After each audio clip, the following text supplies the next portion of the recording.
Welcome to the second episode of our mini podcast where we interview the staff, the intern and the experts here at the European Space Agency. Welcome, Aga, to the episode. Hi, it's a pleasure to be here. So, first question on your personal background.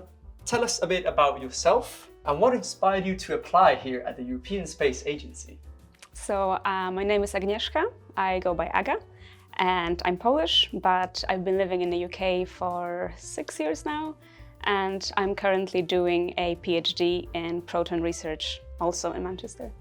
Brilliant. What inspired me to apply here? Well, I've always loved space. I think one of my earliest memories was building space rockets out of Lego blocks with my brother. I was always fascinated by the idea of life on other planets, and that kind of transformed into me wanting to become a scientist.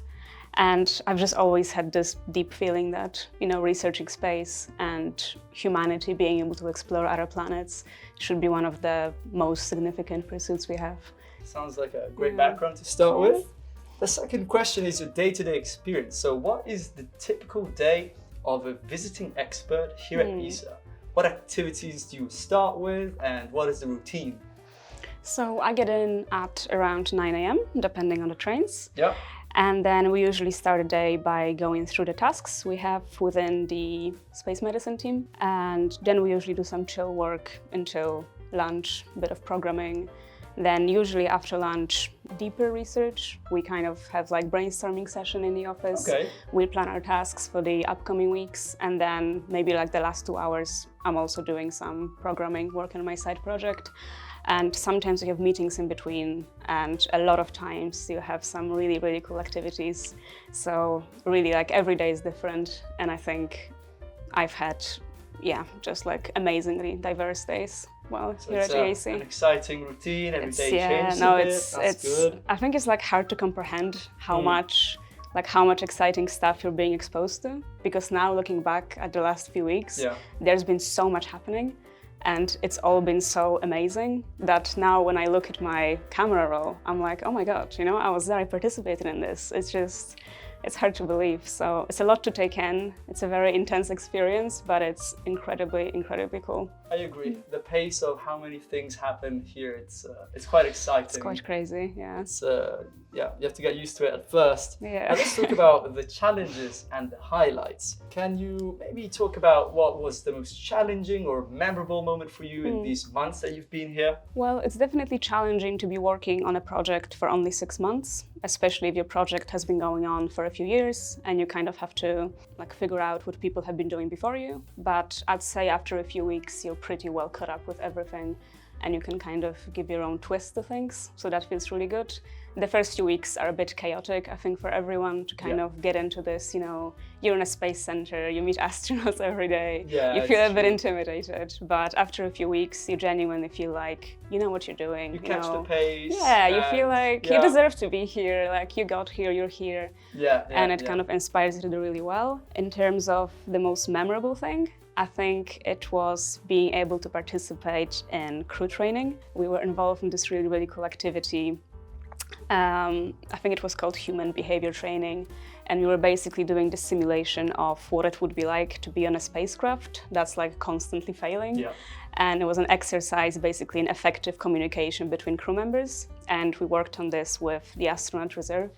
And it was just so cool to see them in the work mode, doing all these commands. Seeing seeing them at work while also, having fun and having a glimpse into their training. That was super exciting. Yeah. Training like an astronaut with an astronaut. See, these are Precisely. things that can happen depending on circumstances, of course, at the European Astronaut Centre. That's so cool. So let's talk about your application process. So walk us through the journey of getting here, essentially. So I learned about the internship opportunity when I was doing the space physiology course, which is an ESA academy course back in my undergraduate degree in Aberdeen. And that's when I learned this was an opportunity in the first place. And I was kind of like, right, I have to do it, this is my chance. And I actually applied 2 years ago. It was 2022, the autumn. And I heard back after a few months and the interview went really well. It was very relaxed. I had some technical questions, but if you're confident about your field, it kind of flows, so it wasn't too bad. And then I heard back very, very soon after, I think 2 days. I had a bit of an issue because my master's degree was only 1 year long. So, and I think it wasn't running the next year, so I couldn't really do a 6-month internship. So I thought, you know, I wasn't gonna be able to come here at all. I was about to do a PhD next year, and she said, we have this thing called a visiting expert program, and if you are funded by your university at a PhD level, you can still come here and do research, and it could be anything from a few weeks to a year, I think. So that's basically how we solved it. See, there's always a way. There's always a way. So yeah, just be honest during the application process what you know, what your limitations are, and if they want you, if they want to work with you, they'll find a way to help you, and they're just extremely nice people, basically. What are the standout qualities that you think made your application work? Do you have any advice on what a student should emphasize on their CV and how maybe to prepare for that? Yeah. I think I was lucky in a way that my experience is pretty niche. I work in radiation research, and it's not a very common degree, I would say. And my position was specifically for radiation biology expertise. So I think that was definitely like the biggest factor. But also, I've always been involved in a lot of extracurricular activities that involved working with international people. And I think that helped me a lot because I highlighted it during my interview that I can work really well in a diverse team, and you know, I'm respectful, I'm flexible, and it's really, really important if you want to work somewhere like this when you meet people from all walks of life, basically, and you need to like communicate well. You need to be able to work as a part of an international team. So I think that's really important. But I would just highlight things that you're good at, but I would not try to check 100% of all the boxes on the application. I would say if you meet like 80% of the criteria, you should go for it, and you'll just learn the rest on the job as long as you're confident about, you know, the core skills that are required for the job. Yeah, exactly. I think this makes a lot of sense because sometimes some of these places they offer are quite niche in what they look for. So if you meet already most of the criteria, but not all, you still have a decent chance. And I think... absolutely. Like, don't think you're not good enough because you don't check every box, basically. Because if you're motivated enough, you will learn the missing skills. Like, you just have to have, you know, just the will to do it, and to try. It'll happen. It'll happen. That's amazing. How do you think that this experience as an expert here will help your career in the future? It's a very interesting question because I actually came here while I was doing a completely different PhD project. And while being here, while being involved with the work and being exposed to like kind of different fields of research, I actually decided to switch my topic back to what I was studying in my master's, because I realized that, you know, I can do the research I love, and it's also extremely relevant to the space program here and the research they do. And it definitely gave me the confidence to change it as well, because it's slightly outside of my comfort zone, I would say. But being here, it just gave me this feeling that I can absolutely do anything if I apply myself to it. So it's pretty cool. And I think it will, apart from boosting my CV, obviously. I think that. I think the connections you make here is just the most invaluable part of the experience. Just the people you're exposed to, people who, you know, have been doing incredible research work for decades sometimes. They know ins and outs of the space industry.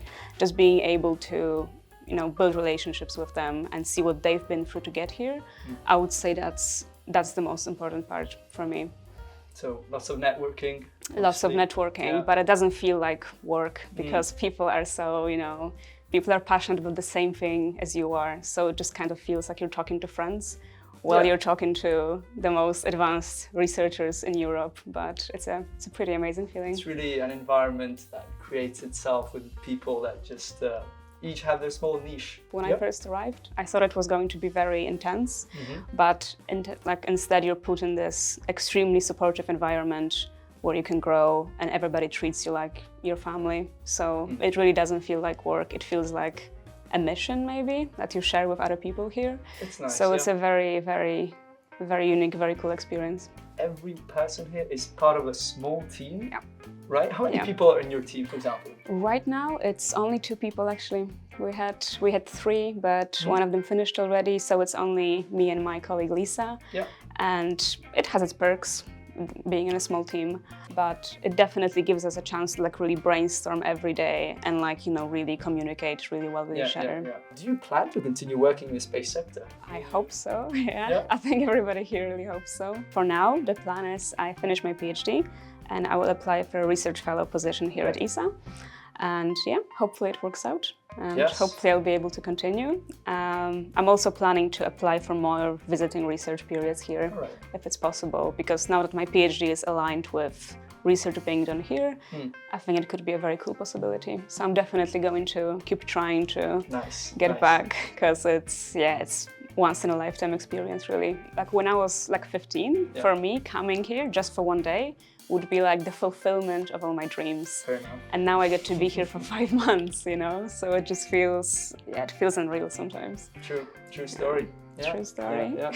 To wrap up, do you have any final words or advice for anyone, any students that is kind of curious and wants to know a bit more, you know, should they do this?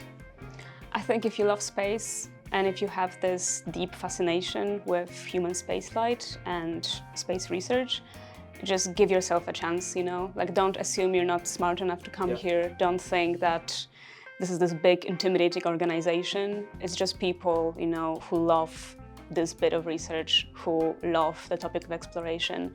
And if you're one of them, you should just do your best to come here, basically, and experience it for yourself. So don't write yourself off because you think your degree, you know, I don't know, isn't good enough or isn't maybe technical enough. You know, I did biology at school, and I often thought it would kind of disqualify me from being here because a lot of people here are engineers.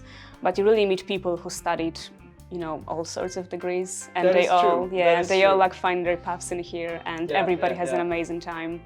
So don't be afraid to apply, basically. If you see something that aligns with your skills, just go for it. And it's 100% worth it. It's 100% worth like all the, you know, kind of preparation, the interviews, the planning. It's really worth it. Thank you very much for sharing your valuable knowledge. I hope this helped you out to understand better if you want to consider a career with ESA, and I'll see you in my next video. Ciao! Ciao! I hope it was recording.